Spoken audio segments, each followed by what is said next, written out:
Você tá aqui no Brasil falando assim: tô nem aí, guerra na Ucrânia, guerra na Rússia, tô nem aí, Israel e Palestina, isso vai ter impacto no quê? Vamos falar só um ponto: petróleo.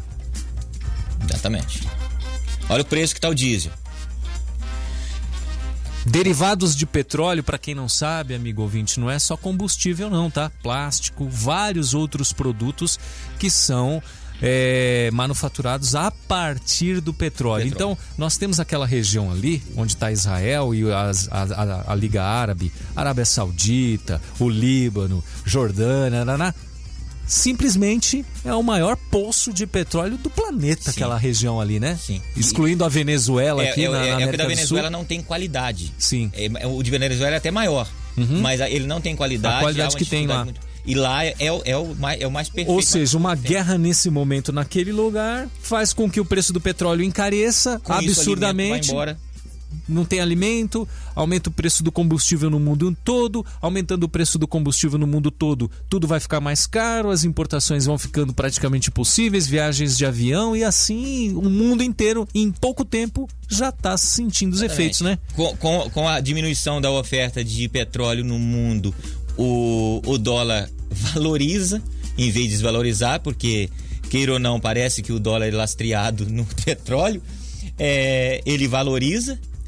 E com isso, o brasileiro não consegue importar mais as coisas por bom preço, prejudica a nossa agricultura, porque a nossa agricultura é muito dependente de tecnologias que vêm de fora. Aí ele pode falar, mas nós podemos vender mais caro porque o dólar vai estar valorizado. Não é assim. Nós não vamos estar bem em situação nenhuma. Qualquer conflito mundial, ele prejudica o petróleo, prejudicando o petróleo, prejudica tudo. Prejudica a produção de combustível e, com isso, prejudica o preço do transporte, do alimento, das viagens, produção de remédio. Tudo que você pode imaginar que venha de origem do petróleo vai ser prejudicado. Tem outro ponto também. A instabilidade mundial, ela reflete também no nosso país. País nosso que vem vivendo uma instabilidade, uma insegurança jurídica muito grande, vem vivendo uma incerteza política muito grande. A verdade não é mais verdade, a mentira é tida como verdade, e um conflito mundial faz ainda mais com que nós fiquemos bitolados e incapazes de tomar o nosso próprio destino.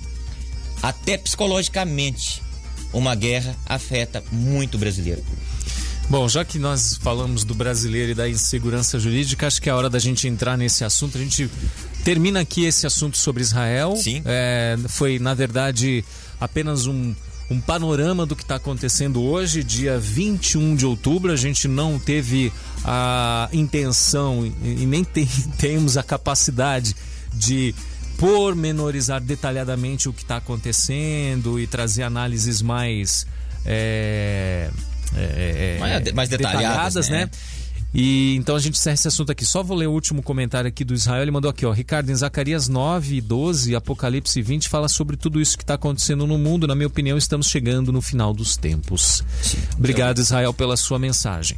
Bom, falando na insegurança jurídica, um ponto que nós já estamos acompanhando, não é de hoje, é a insegurança jurídica que o Brasil enfrenta, dada as interferências do Poder Judiciário no Poder Executivo, no Poder Legislativo. Não é de hoje que o Supremo Tribunal Federal tem legislado, tem até mesmo governado em alguns aspectos, né? E aí houve não sei se eu vou dizer uma mudança, mas uma nova movimentação aí nesse tabuleiro. Pacheco vê crescer seu apoio interno após abraçar as pautas contra o ativismo do STF.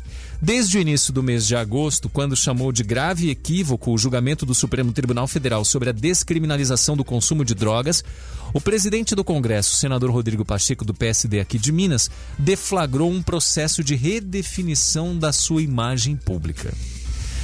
Aqui tem um ponto, antes de entrar detalhadamente nesse assunto.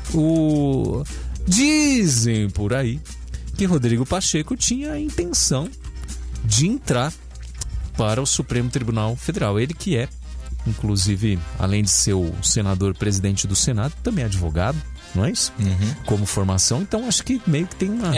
Na verdade, para ser membro do STF, praticamente só precisa ter curso de direito. Saber. Curso de direito. Não precisa ser nem advogado, não precisa ser juiz, não precisa ser nada. Só tem que ter notório saber. Em direito, no caso, né? Em direito, Bom, então aí falava-se sobre isso, mas isso não se desenhou nesse atual governo e parece que agora ele caiu a ficha dele. Mas vamos lá. Após anos sendo associado à apatia do Senado diante do ativismo judicial, ele pautou medidas históricas para conter excessos dos ministros do STF. Desde então, conquistou crescente apoio entre colegas e observa de perto a melhoria da reputação tanto do Legislativo quanto da própria imagem nas redes sociais. Servidores do Senado, consultados pela Gazeta do Povo, afirmam que recentes sondagens sobre o desempenho de Pacheco nas redes sociais apontaram uma ligeira melhora, tanto quantitativa quanto qualitativamente, o que indicaria uma tendência sobre a sua reputação. Esses resultados, ainda incipientes, teriam animado o presidente do Senado a continuar mantendo uma retórica de enfrentamento do judiciário. O objetivo de Pacheco é garantir a eleição de Davi Alcolumbre, que é do União Brasil do Amapá, como seu sucessor na presidência do Senado e abrir horizontes para sua própria reeleição como senador. Esse reconhecimento parece ter encorajado Rodrigo Pacheco a prosseguir com as votações destinadas a modificar o funcionamento do judiciário, buscando acordo para superar a obstrução nas pautas da Câmara e do Senado, mesmo após os sinais em favor de uma distensão emitidos pelo presidente do STF, Luiz Roberto Barroso. Os cumprimentos de senadores da oposição e até da base do governo ficaram ainda mais ostensivos nesta semana, em razão do embate público no último sábado protagonizado por Pacheco e Gilmar Mendes, ministro decano da Suprema Corte. Olha, durante a sua participação no primeiro Fórum Esfera Internacional realizado em Paris, o presidente do Senado enfatizou que é absolutamente imperativo que o STF não assuma papel de criador das regras e leis do país. Com grande veemência, Pacheco considerou inaceitável que o STF ou outra instância judiciária exerça essa função, pois essa responsabilidade pertence de forma legítima ao Legislativo. Sim. No esforço para superar o longo e ainda pesado histórico de desconfiança, sobretudo de setores da direita, sua fala foi comemorada e respaldada por senadores de oposição. Será que ele está realmente começando a reagir tardiamente, na sua opinião? Eu acho que está.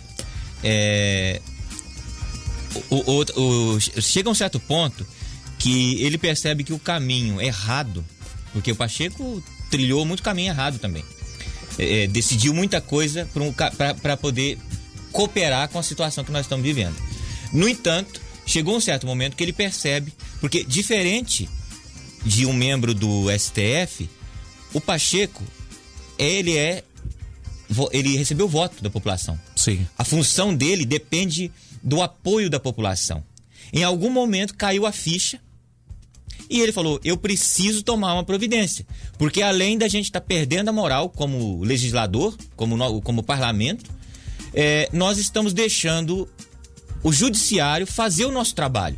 Ou seja, estamos ficando cada vez mais inúteis.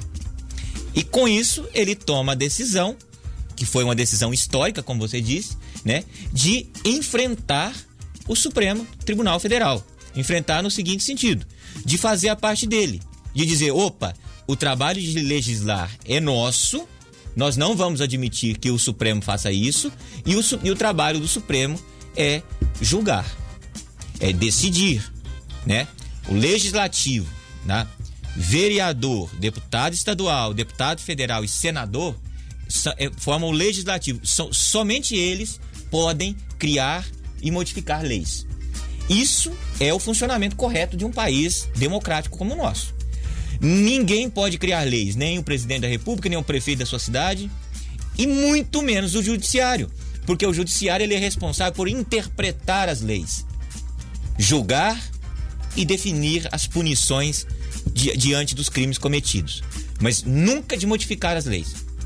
Esse é papel exclusivo do Legislativo. Do Legislativo exclusivo, e o Pacheco está certíssimo nisso. Quem gosta ou quem não gosta dele não importa. É necessário uma ação no momento que é essa que o Pacheco está tomando, minha opinião.